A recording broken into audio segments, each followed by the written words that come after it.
प्यारे साथियों नमस्कार। आप सभी का स्वागत है मेरे YouTube चैनल रियल ज्ञान विथ RKG में। दोस्तों, आज के इस वीडियो लेक्चर में मैं एक प्रसिद्ध कहानी को लेकर आपके सामने उपस्थित हूँ और इस कहानी का नाम है तीसरी कसम। दोस्तों, यह जो कहानी है इसका पुराना नाम है मारे गए गुलफाम और बाद में इसका नाम कर दिया गया तीसरी कसम। दोस्तों, यह जो कहानी है इस कहानी से एक मूवी भी बन चुकी है जिसमें राज कपूर साहब और नरगिस ने अभिनेत्री का रोल किया है। राज कपूर साहब जो हैं वे अभिनेता हैं। तो ये एक प्रसिद्ध कहानी है जिसको लिखा है प्रसिद्ध लेखक फणीश्वर नाथ रेणु जी ने। रेणु जी की यह जो कहानी है वह आंचलिकता से भरपूर कहानी है और इसमें आंचलिकता का पुट मिलता है और इस कहानी में हम आज देखेंगे कि इस कहानी का सारांश क्या है और साथ में इस कहानी की समीक्षा भी करेंगे। तो चलिए देखते हैं फणीश्वर नाथ रेणु की तीसरी कसम कहानी का सारांश। यह जो तीसरी कसम कहानी है यह जो है वह रेणु जी की प्रथम वर्ग की कहानी है। प्रथम वर्ग की कहानी अर्थात यह एक आंचलिकता भरी कहानी है। इसमें अंचल की जो विशेषताएं हैं, जो बोली भाषा है, उनका यहाँ पे प्रयोग किया गया है, उनकी विशेषताओं को दर्शाया गया है। पिछले वीडियो लेक्चर में मैंने युग, संदर्भ और कहानीकार का स्थान नाम से एक वीडियो अपलोड किया था जिसमें रेणु जी का कहानीकार का स्थान हमने निर्धारित किया था, जिसमें हमने चर्चा की थी कि रेणु जी की कहानियों को कितने वर्गों में बांटा जा सकता है, जिनमें से प्रथम वर्ग की कहानी जो है वह आंचलिक कहानी के रूप में हमने बांटा था। तो यह जो तीसरी कसम कहानी है वह रेणु जी की प्रथम वर्ग की कहानी है और सन 1959 में प्रकाशित ठुमरी नामक कहानी संग्रह में संग्रहित यह कहानी साहित्य में विशेष चर्चित रही है। चूँकि हमने चर्चा की है पिछले वीडियो लेक्चर में कि जो रेणु जी है उसका स्थान प्रेमचंद जी के बाद कहानीकारों की श्रेणी में माना जाता है, आंचलिक कहानीकारों की श्रेणी में। और कभी कभी कहीं कहीं तो इन्होंने आंचलिकता का इतना चित्रण किया है, विशेष रूप से चित्रित कर दिया है, इतना अधिक चित्रण किया है कि इन्हें साहित्य के क्षेत्र में प्रमुख कहानीकार के रूप में जाना जाता है। तो यह जो तीसरी कसम कहानी है यह हीरामन नामक एक गाड़ीवान अर्थात गाड़ी चलाने वाला जो अपने जीवन में 3 कस्में खाता है, इसकी कहानी है। हीरामन इस कहानी का नायक है और हीरामन 3 कस्में खाता है, इस पर ये जो कहानी है वह निर्भर है। तो ये जो 3 कस्में, जो 3 छोटी छोटी अंतर कथाएँ हैं, इन कस्मों से जुड़ी हुई है। पहली बार जब हीरामन कसम खाता है उसका कारण हम देख लेते हैं। तो पहली बार कंट्रोल के ज़माने से सीमेंट और कपड़ों की गांठें ले जाते हुए, अब ये कंट्रोल का ज़माना है, ब्रिटिश सरकार का ज़माना, जब हमारा देश गुलाम था। तो कंट्रोल के ज़माने से सीमेंट और कपड़ों की गांठें ले जाते हुए उसकी गाड़ी पकड़ी जाती है। तो उस समय सीमेंट और कपड़ों की गांठें जब ले जा रहा था हीरामन, तो जो पुलिस अधिकारी रहते हैं, ब्रिटिश पुलिस अधिकारी, वे पकड़ लेते हैं और गाड़ी में बैठे मुनीम के द्वारा दरोगा को बड़ी घूस दिए जाने पर भी जब दरोगा बाबू ने उन्हें नहीं छोड़ा तो हीरामन भागा अपने दोनों बैलों के साथ। हालांकि इस ताबड़तोड़ में उसकी गाड़ी रह गई पर जान बच गई और हीरामन ने पहली कसम खाई कि अब से ऐसी चीज़ों की लदनी नहीं ला देगा। इसके बाद दूसरी बार जब बांस ढोते हुए गाड़ी एक घोड़ा गाड़ी से टकरा जाती है और घोड़ा गाड़ी की छतरी बांस के अगुआ में फंस गई, तो दूसरी कसम वह तब खाता है और वह कसम खाता है कि वह अपनी गाड़ी में तब तक अब से बांस नहीं ला देगा। इसके बाद ये जो तीसरी कसम खाता है, यही जो इस कहानी की मुख्य कथा है। तो तीसरी कसम एक मुख्य कथा है और इस कथा को हम देखते हैं कि एक जो जनानी है अर्थात जो स्त्री है वह सवारी गाड़ी में बैठी है। हीरामन गाड़ी हाँक रहा है। आज उसकी गाड़ी में मथुरा मोहन नौटंकी कंपनी में लैला बनने वाली हीराबाई बैठी है। तो हीरामन गाड़ी हाँक रहा है और उसकी जो गाड़ी है उसमें कौन बैठी है? हीराबाई बैठी है। अब हीरामन की पीठ में गुदगुदी हो रही है। अचानक हीरामन की सवारी ने करवट ली। चांदनी में सवारी का दिव्य सौंदर्य उसे हतप्रभ कर देता है। अनायास ही उसके मुंह से निकल पड़ता है, अरे बाप, पीता परी है। तो इस तरह से हीरामन उसको देख लेता है पलटकर और बहुत ही क्या हो जाता है, हतप्रभ हो जाता है उसके रूप को देखकर। तो हीरामन का जो भोलापन है वह झूम गया है। वह कई बार कनखियों से पीछे देखता है। वह आज बहुत प्रसन्न है और हीरामन गीत गाता है, सजनवा बैरी हो गए हमार, सजनवा बैरी हो गए हमार। अरे चिट्ठिया हो तो सब कोई बाँचे, चिट्ठिया हो तो सब कोई बाँचे, हाय करमवा हो करमवा कोई न बाँचे हमार, सजनवा बैरी हो गई हमार, करमवा बैरी हो गई हमार। तो इस तरह से हीरामन गाना गाता है। तो हीराबाई कह उठती है, वाह कितना बढ़िया गाते हो तुम। हीरामन का मुंह लाल हो गया। आज तक किसी ने उसके गाने की ऐसी प्रशंसा नहीं की थी। कजरी नदी आ गई। हीराबाई हाथ मुंह धोने गई तो हीरामन हीराबाई के तकिए की सुगंध से बावला हो उठा। उसे लगा एक साथ 5 चिलम गांजा फूंक कर उठी है। जलपान के बाद गाड़ी फिर चल दी। रास्ते पर आने जाने वाले गाड़ी वालों को हीरामन हीराबाई का असली परिचय नहीं देता है। लोग जो है उनकी दृष्टि से बचाकर वह सुरक्षित पहुंचा देना चाहता है हीराबाई को। सचमुच हीराबाई सुरक्षित पहुंच गई और हीरामन और मंडली को दिया जो है वह नौटंकी देखने लगा। अब नौटंकी देखते देखते नौटंकी खेलने लगी हीरामन की टोली। इस सब के बाद भी हीराबाई से हर कोई अभिभूत हो चुका है।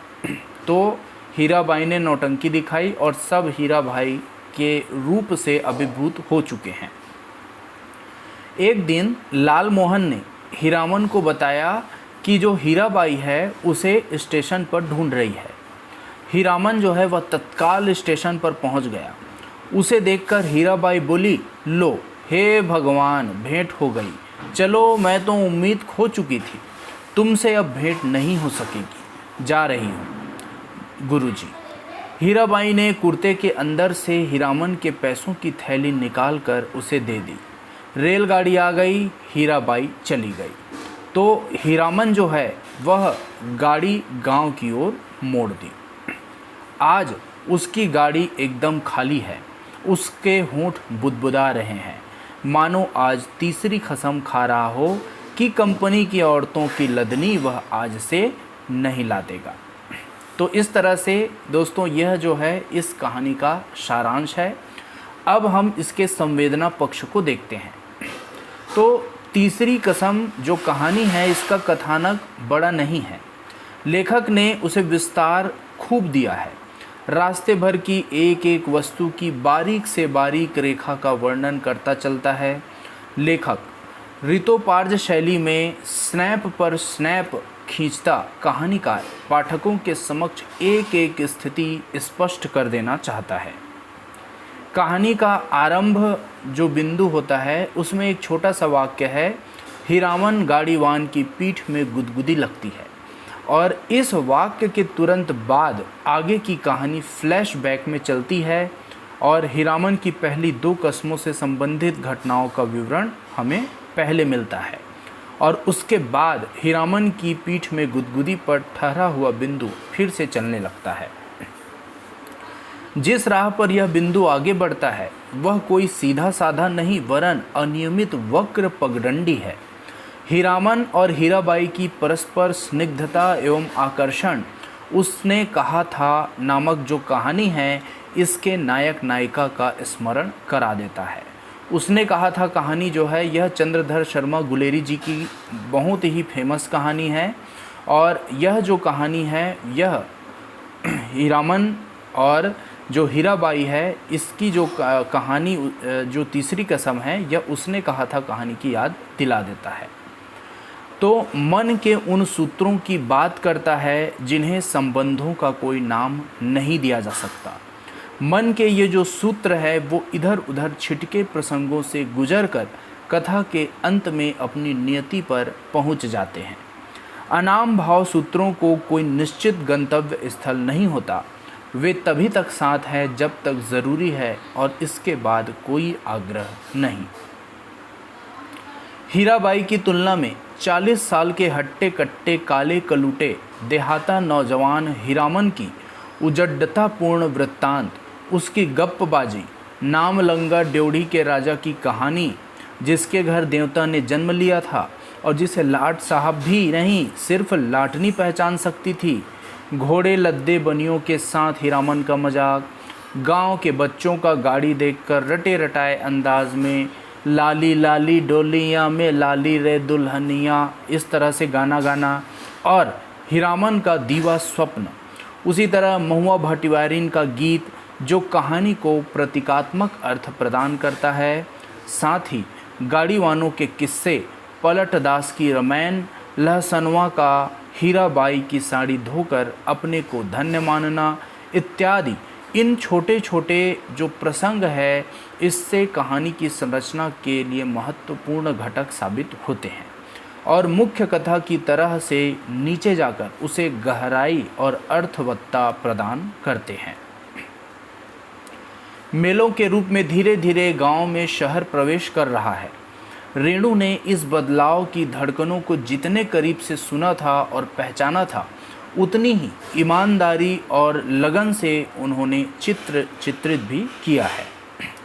जिस प्रकार जो कमलेश्वर जी हैं, कमलेश्वर जी कहते हैं रेणु के संबंध में कि 20वीं सदी का संजय रस, गंध, स्वर, नाद, आकार एवं बिंबों के माध्यम से महाभारत को सब वास्तविकता, सत्य, घृणा, हिंसा, प्रमाद, मानवीयता, आक्रोश और दुर्घटनाएं बयान करता है, उसके ऊंचे माथे पर महर्षि वेदव्यास का आशीष अंकित है।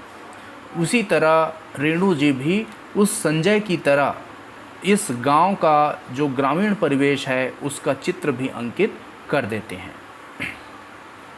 अब हम देखते हैं तीसरी कसम कहानी में मिथकों का प्रयोग।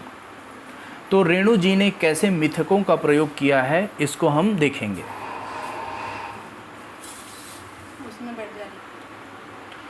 रेणु जी ने अपनी कहानियों में लोक यथार्थ स्थितियों को उनके सामाजिक परिवेश में रूपायित करने का प्रयत्न किया है। इसके लिए उसने मिथकों का समावेश करके उन्हें गहराई और व्यापकता देने की कोशिश की है। तीसरी कसम कहानी है, इसमें हीरामन और हीराबाई के परस्पर आकर्षण और अलग होने की नियति की यह कहानी है। महुआ घटवारिन की अंतरकथा इनकी इस नियति को प्रतीकात्मक ढंग से रेखांकित करती है। कहानी के दोनों पात्र हीरामन और हीराबाई इस मिथक की पीड़ा अपने भीतर अनुभव करते हैं। महुआ घटवारिन गाते गाते हीरामन भावुक हो उठता है। उसको लगता है कि खुद सौदागर का नौकर बन गया है। महुआ उसकी बात नहीं सुनती, प्रतीत करती नहीं, उलट कर भी देखती नहीं और वह थक गया है तैरते तैरते। इस बार लगता है कि महुआ ने अपने को पकड़ा दिया, खुद ही पकड़ में आ गई। उसने महुआ को छू लिया है, पा लिया है, उसकी थकान दूर हो गई है। 15-20 साल तक उमड़ी हुई नदी की उल्टी धारा में तैरते हुए उनके मन को किनारा मिल गया है। आनंद के आंसू कोई रोक नहीं मानते। किंतु यह जो है हीरामन का भ्रम है, यह उसका दीवा स्वप्न है। हीराबाई के रूप में अवतरित हुई महुआ घटवारिन उसकी पकड़ में नहीं आती। बात यह है कि जो हीरामन है वह महुआ घटवारिन का स्वप्न देखता रहता है और महुआ घटवारिन से हीराबाई की तुलना करता है जो उसके स्वप्न में आती है। तो हीराबाई जो है वह उसके पकड़ में नहीं आती। कंपनी की औरत कंपनी में चली जाती है, मगर जाते समय हीरामन से कहती है, तुम्हारा जी बहुत छोटा हो गया है। क्यों मीता? महुआ घटवारिन का सौदागर खरीद जो लिया है गुरुजी। तो इस तरह से हीरामन बोलता है।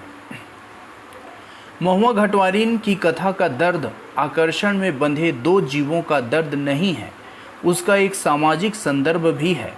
सौदागर पूंजीवाद व्यवस्था के एकमात्र मूल्य उस धन का प्रतीक है जिसने प्रेम, सौंदर्य, भावना, बलिदान आदि जीवन मूल्यों को नकार दिया है।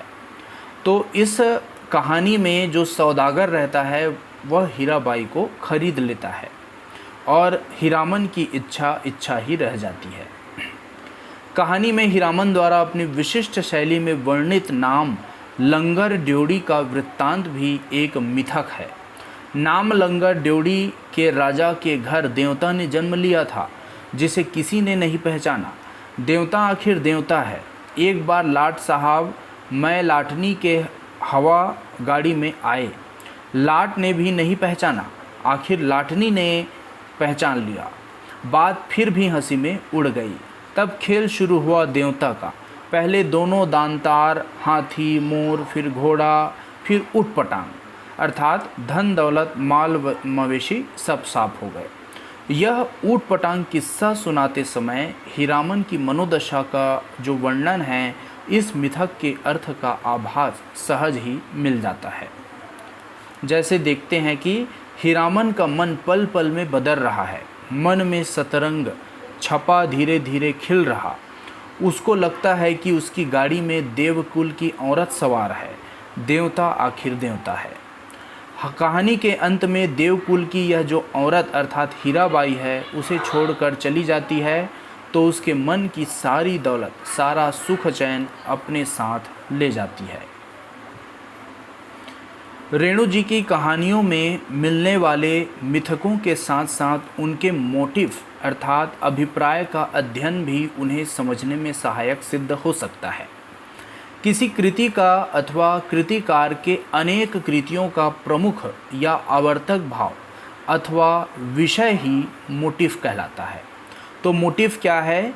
किसी कृतिकार की अनेक कृतियों का विषय ही क्या है? मोटिव है। तो रेणु की कहानियों में सब कुछ बिंब, दृश्य, प्रसंग या विषय बार बार आते हैं, जैसे मेला, नाच, रेल यात्रा आदि। मेला जो है वह रेणु का प्रिय मोटिव है, प्रिय विषय है, जिसमें इन्होंने मेले को बहुत ज़्यादा दर्शाया है। तो उन्होंने अधिकतर ग्रामीण जीवन की कहानियाँ लिखी है और मेला ग्रामीण समाज की एक महत्वपूर्ण संस्था या प्रथा है। तीसरी कसम कहानी में हीरामन और हीराबाई का मिलन मेले में ही होता है और हीराबाई के चले जाने के बाद ही यह मेला वाच्यार्थ और प्रतीकार्थ दोनों ही दृष्टियों से रहता है। तो इस तरह से पहला मोटिव तो मेला हो गया और दूसरा मोटिव है रेल यात्रा। तो रेणु जी का जो रेल यात्रा है उसका दूसरा प्रिय मोटिव है। रेल यात्रा को ये दर्शाते ही हैं अपनी कहानी में, जैसे 40 साल के हट्टे कट्टे देहाती गाड़ीवान ने अपने मन से सभी इच्छाओं को, यहाँ तक कि शादी की इच्छा को बाहर निकाल फेंका है, परंतु इस रेल यात्रा की इच्छा को वह नहीं निकाल सका है। हीराबाई के चले जाने पर जब उसके लिए सारा संसार सूना हो जाता है, तो यही एक जो इच्छा है उसके जीने का अवलंब बनती है। यहाँ पे नीचे दिया गया है, रेलवे लाइन से बैलगाड़ी की कच्ची सड़क गई है दूर तक। हीरामन कभी रेल पर नहीं चढ़ा है।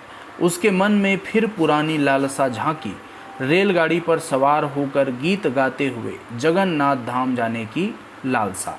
तो यह हीरामन की लालसा है। तो जो मूल लघु कथा जो लघु कथानक है इसको लेखक ने व्यापार विस्तार दे दिया है। जैसे हमने देखा कि ये जो कथा है तीसरी कसम, ये 3 कस्मों पर निर्भर है और इसके अंतर्गत ये क्या है, लघु कथा है, लेकिन इसको मूल कथा को इन्होंने व्यापार विस्तार दे दिया है छोटी छोटी अंतर कथाओं के माध्यम से।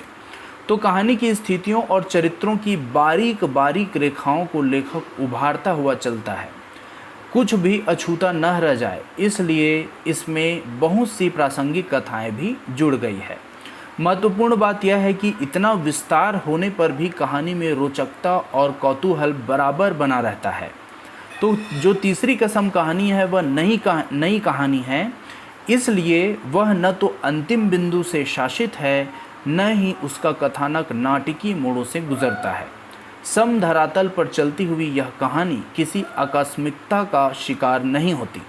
अंतिम बिंदु पर भी किसी मार्मिक भाव का अंकन करने के स्थान पर एक सक्रांत प्रेम संवेदना को परिवेश में व्याप्त करके चित्रित करता है। इसलिए अंत में जब हीराबाई गाड़ी से जा रही होती है तो हीरामन से कहती है कि तुम्हारा मन बहुत छोटा हो गया है। क्यों मीता? महुआ घटवारिन का सौदागर ने खरीद लिया है गुरुजी। तब पाठक को ऐसा नहीं लगता कि कुछ अघटित घट गया है।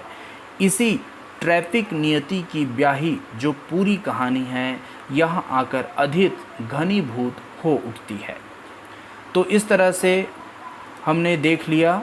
अब नेक्स्ट वीडियो लेक्चर में देखेंगे तीसरी कसम कहानी की चरित्र दृष्टि और बाकी का जो भी बच गया है।